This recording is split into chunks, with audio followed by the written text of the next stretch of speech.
গল্পের নাম ব্যাঙের সাহস। একটি শান্ত গ্রামে একদিন একটি ছোট্ট শিশু ঘাসের ওপর বসে খেলছিল।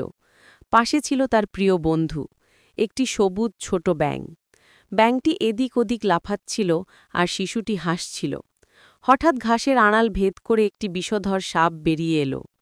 মুহূর্তের মধ্যে সাপটি শিশুটিকে কামড়ে দিল। শিশুটি চিৎকার করে উঠল।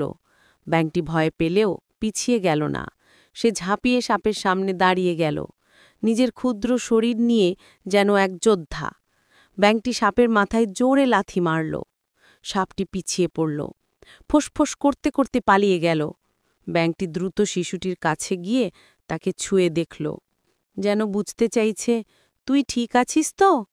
কিছুক্ষণের মধ্যে গ্রামের লোকজন এসে শিশুটিকে চিকিৎসা করালো, আর সবাই অবাক হয়ে দেখল এই ছোট্ট ব্যাঙটি আজ এক শিশুর প্রাণ বাঁচিয়ে দিল। গ্রামে সেই দিন থেকে সবাই ব্যাঙটিকে এক নামে ডাকতে লাগল, সাহসী বন্ধু।